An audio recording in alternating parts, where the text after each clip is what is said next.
자, 오늘 우리가 찾아온 곳은 서울 서촌입니다. 서촌 중에서도 특히 이제 일제강점기의 시기를 한정을 해서 그 시기에 살았던 사람들을 비교를 하면서 보는 여행이 되겠습니다. 일제강점기에 일본에 협조를 하면서 영화를 누리면서 살았던 사람도 있고, 일본에 저항을 하면서 살았던 사람들의 삶도 있습니다. 그 사람들의 삶을 보면서 우리가 어떻게 살 것인가를 생각해 보는 것이 오늘 여행의 주제입니다. 서울 도심 한가운데 옛 골목의 정취를 고스란히 간직하고 있는 서촌. 구불구불한 길 따라 서촌을 걸어보며 한국 근현대사 역사의 길도 함께 되걸어봅니다. 여기가 이제 작은 전망대입니다. 원래는 이제 박노수 선생의 산책로 중에 일부였는데 여기를 하도 많은 사람들이 올라가니까 이걸 아주 지어줬어요. 그러니까 윤덕영이 누구냐면 순종의 두 번째 계비, 그러니까 순정 효황후 윤 씨의 아버지예요. 그렇기 때문에 일본이 나라를 뺏고 나서 이 사람한테 뭐 그 자기도 주고, 남작인가 뭔가 하는 자기도 주고, 그다음에 갖고 싶은데 다 가지세요, 고르세요라고 했더니 이놈이 덜썩 여기를 고른 거죠. 그 윤덕영이 자기 딸을 위해서 지어준 집이 저 집이에요. 저 집은 딱 보시면 어느 나라식 같아요? 예, 건물의 형태는 일본 목조 건물 형태죠.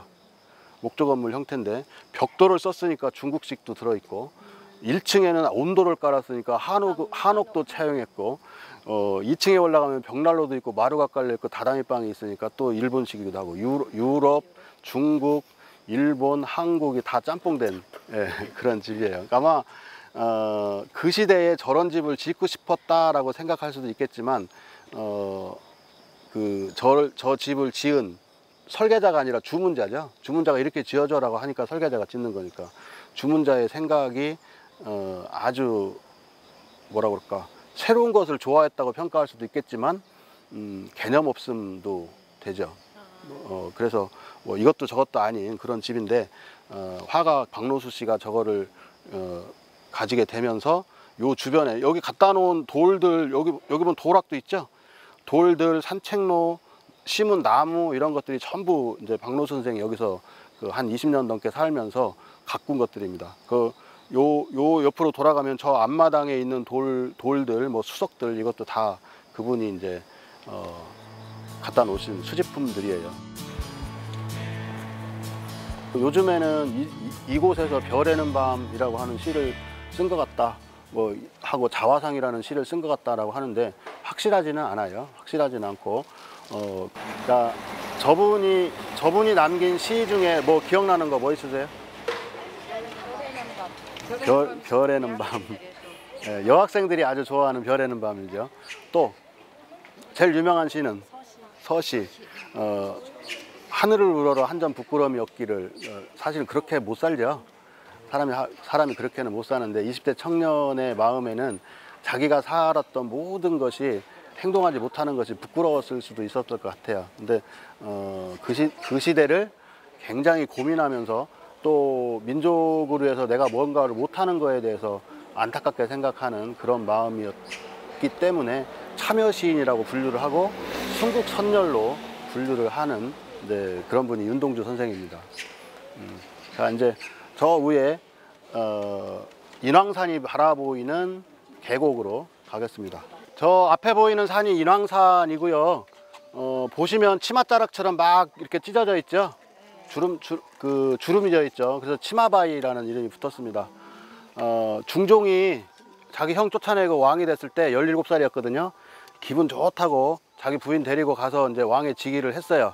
그랬더니 일주일 있다가 신하들이 왕비는 쫓아내셔야 되겠는데요, 이러는 거죠. 왜? 그랬더니 연산군 시절에 영의정 했던 사람의 딸 아닙니까? 그래서 신씨 부인을 일주일 만에 쫓아내게 돼요. 그래서 그 사람이, 신씨 부인의 집이 여기 근처 어디였다는데, 중종 임금이 이제 마음이 심란하죠. 사이가 굉장히 좋았거든요, 둘이. 그래서 저기다 빨간 치마를 널어놓고 나를 좀 생각해 줘 봐봐, 뭐 이렇게 그 압박을 했다는 그런 전설이 전해옵니다. 그래서 저 바위가 치마바위예요. 근데 이제 지금 여기 온 것은, 여기가 이제 원래 이쪽에는 얼마 전까지 군인 아파트가 있었어요. 그래서 이제 인왕산 풍경을 완전히 버렸는데, 여기 보시면 바위가 막 그 갈라진 사이로 계곡물이 흘러옵니다. 이 계곡이 수성 계곡이고요. 이 물이 이렇게 흘러가서 청계천으로 들어가는 그 끝에 세종대왕이 태어나신 거죠. 그런데 여기 보면 돌다리가 하나 있어요.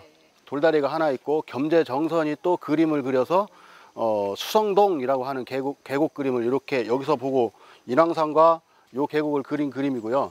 그 다음에 또 요 위에서 아까 보셨던 그 송석원 쪽을 바라보고서 그림을 그린 것이 송석원 시회도 뭐 이런 그림들이 남아 있습니다. 어쨌든 요 계곡을 중심으로 해서 요 아래쪽이 조선 후기에는 일부 문화의 중심지였다는 것이죠.